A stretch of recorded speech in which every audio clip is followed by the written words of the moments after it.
that maybe that can be corrected? Yeah, there's a lot that can be corrected. I think the disappointing thing is, you felt like the issues that we had were corrected before the game. Obviously, that was not the case. We need to take pride in the physicality of the game of football. You got to give Notre Dame credit; like they punched us in the mouth right from the opening kickoff, and we flinched. And as the head coach, I can't allow that to happen. I have to do a better job in preparing our guys for what is to be expected from that type of opponent on a game day. And I've got to do a better job of preparing us for opportunities and moments like that, because we're gonna have them all throughout the course of the year. So there were obviously a couple schematic issues, technique issues that are easily corrected. Just being disciplined with eyes, disciplined with pre-snap alignments, discipline with IDing the right the right formation and set that is in front of you pre-snap, and you'll get those every game, right? Like I said, that, to me, the disappointing thing coming out of the game was that we physically got beat up, and I didn't see that coming, and we'll make sure that never happens again. 2 games in, Ryan, what do you think the team's identity is? Yeah, I mean, that's what we had a very candid conversation yesterday about. I have always operated in truth to the team, not sugarcoating or gassing anybody up, just telling them what are the facts. And the fact right now is we are a 1-1 football team that has lost to a ranked non-conference opponent. But the fact also is that we lost 66-7, and we have to own the worst loss in program history, and that falls on my shoulders. That first game we executed at a high level. I don't care who you play against. We executed well. We played tough and physical. We tackled well. We made the right reads offensively. We ID'd the right fronts offensively. And we were excited and energized to play. And then the second outing, it was the opposite. And so, right now I told the team, you are both teams, and it is our decision on which team we want to be moving forward. Like I said, post game, I also can't ignore, what I've seen since January. I can't ignore what I saw in spring ball. I can't ignore what I've seen in fall camp and how I felt going into last Saturday. But we also can't turn a blind eye to what transpired for the last 4 quarters. So I'm excited as heck to get back on a practice field. I can't wait for Saturday. I embrace struggle. I embrace adversity. And this team will as well. And so I'm excited to see how we respond, and fully expect us to respond the right way. Ryan, are there benefits to taking a road trip, especially not just the way you lost, just any loss, to get away from the noise and the things that they're going to hear, and setting a travel roster, going out and staying together in a hotel, a lot of guys who probably aren't familiar with each other to date? Well, even at home games, we travel and stay in a hotel together, maybe there's benefits to getting out on the road. I just want to play again, and I know our guys want to play again. I love being at Ross 8. I love playing in front of our fans. I get their frustration. I'm a Laker fan, and when Lakers don't play well, I'm angry, right? And as far as like the noise and it's easy to have an opinion that is without consequence on social media, you know what I mean? So our guys got to do a good job of blocking that type of noise out. The only way you fix that and quiet that is you got to go perform well. And so I'm excited to go do that, whether it be home or away. I want to go play again. I think last season you were competitive in pretty much every game. Maybe not the Ohio State game, but the losses, it seemed like they responded well. And I'm assuming you expect that to be the case. Hudson said Saturday, we can't let this affect the Oregon State game. So how do you quickly turn that and put that behind you and realize you're still a good football team? Yeah, I think Hudson's exactly right. You don't want the embarrassment and the disappointment hangover to affect how you play on Saturday. And so, I think the way you get over it, and I don't know if you ever really get over it. I think you need to wrestle with it and you need to learn from it, so that you're reminded of what will happen if you perform that way again. But to me, the way to positively move forward is you need to address it.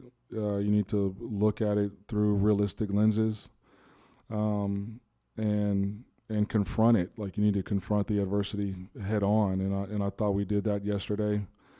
That tape was hard to watch, and it was hard for some of the guys to take accountability of their performance.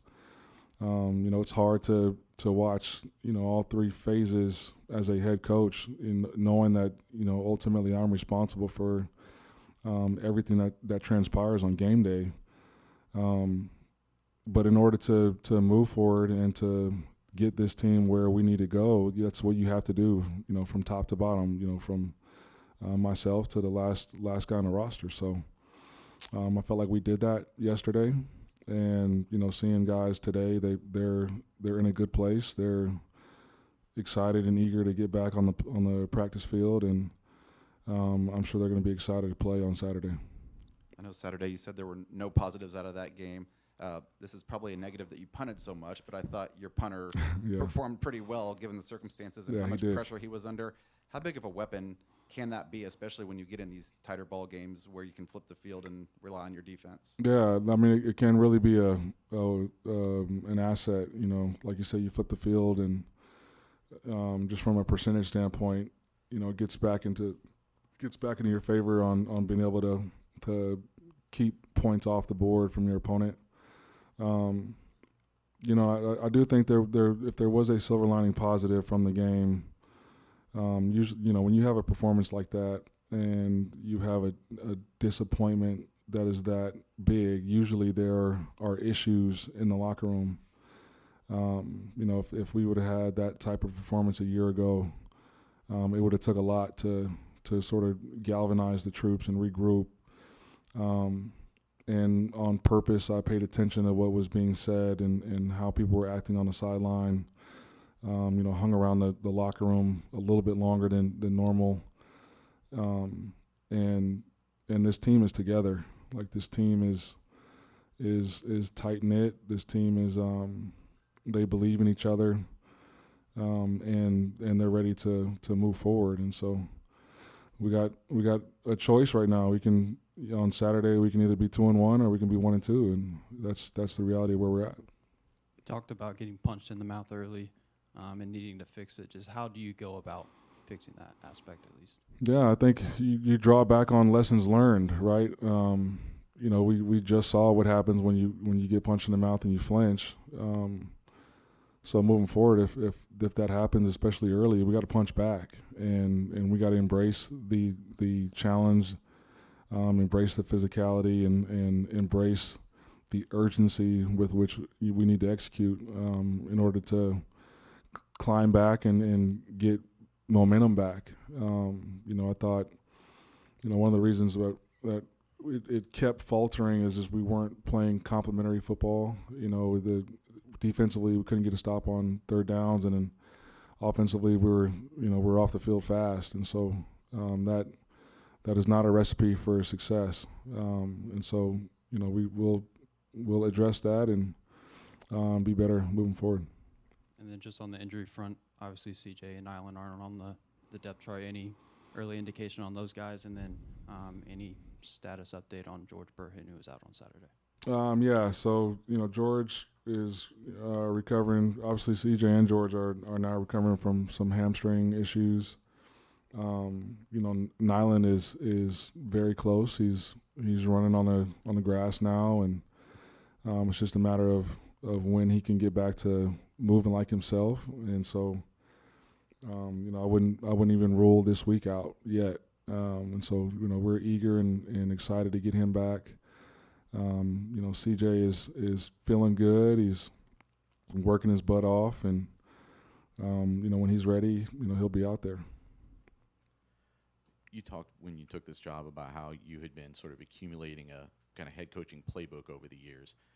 Was there anything in there about when you suffer a loss, either in circumstance or magnitude like this, how you respond to that? Either something you experienced as a player, something you saw another coach do to pull a team back together? Yeah, it's in the what I have seen throughout my career, when you start to deviate from your plan or deviate from your beliefs as a program, then as a leader you start to falter, and that gets felt, and it permeates throughout the locker room, and it is not good. The guys that I've seen be successful when they have performances like this, or maybe a string of adverse moments, if they don't falter and they stay steady and they stay even keeled and they stay convicted in what they believe in, then so do the people that follow them. And so I'm as confident as I've ever been. I have strong belief in what we're doing and how we're doing things.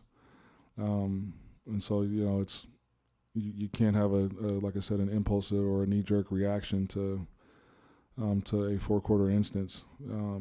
You can't ignore it. Like I said earlier, you got to address the issues and find reasons why it happened and attack those and make the struggle a strength. But I'm not deviating from what we're doing or what we believe in, and we just got to get better. In terms of the physicality absence that you saw, you're mentioning a lot of things that I guess kind of come down to mindset.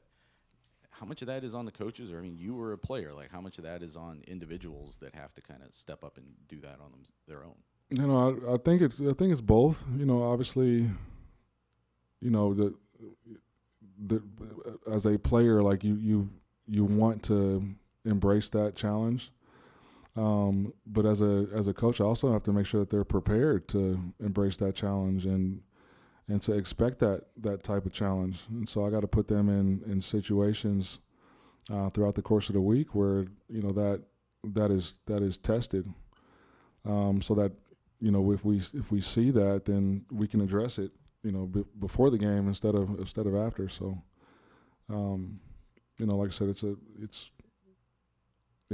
what happened. We can't ignore it, but we also can't let it affect how we are throughout the season. You made some depth chart changes in like secondary, backups and secondary. Was that injury related? Is that related to what you were kind of talking about, how you were observing the response to this? Which depth chart changes are you talking? Rogers and Salim Turner-Muhammad weren't listed. Yeah. New people in for them. So Right. Rogers is an in-house issue, and Salim is just he's got a soft tissue injury that I don't know if he'll be available or not yet. So, from a defensive perspective, what needed to be better on the edge, specifically with your rush ends? Was that discipline? Was that physicality? Assignments? Yeah, I think for the most part it was pre-snap alignment and technique.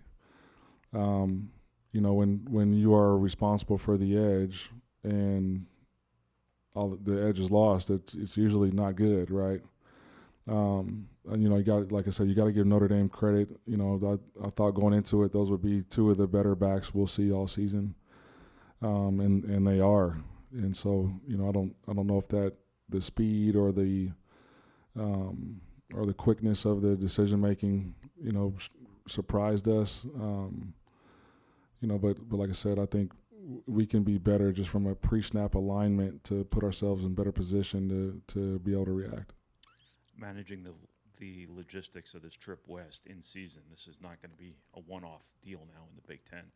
Just What sort of challenges does this pose to do this in September as opposed to it being a postseason bowl game or something like that?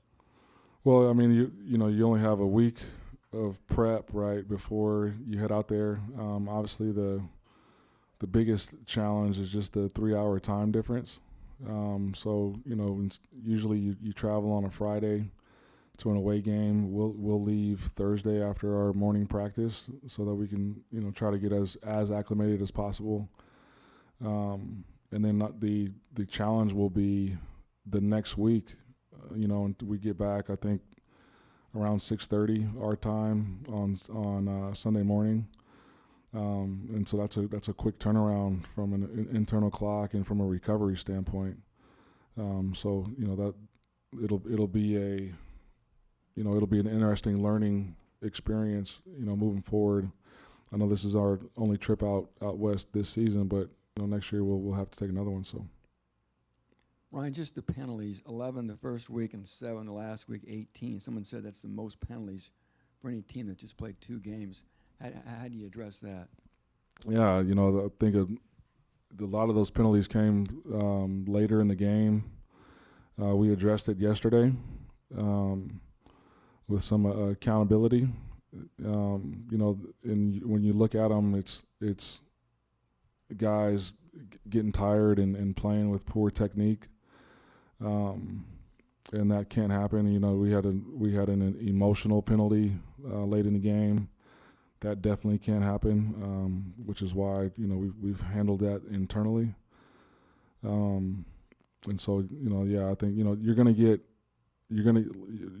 a holding call on the offensive line every once in a while. We try to play aggressive out on the edge from a defensive back standpoint. Every once in a while you're going to get a pass interference. But the pre-snap and the post-snap penalties, those will get you beat and those will drive you crazy as a head coach. And so we've addressed that. You've said that, and the players have said, you don't want to make too much out of one loss. But how important do you think your team's response to what happened last week is on maybe what this looks like the rest of the season? I think it's huge. I think it's hugely important. Obviously we still got 10 games left, right? So you don't want to put a ton of stock in 1 or 2 games, but in order to accomplish what we have set out to accomplish this season, like the urgency is right now. And what I've been pleased with is, I've seen that urgency today. I saw the intent and the receptiveness and the eagerness to get it fixed yesterday. Like I said, we had a truthful meeting, a long meeting. Where everyone had to take some accountability, players, coaches alike, and nobody flinched in that meeting.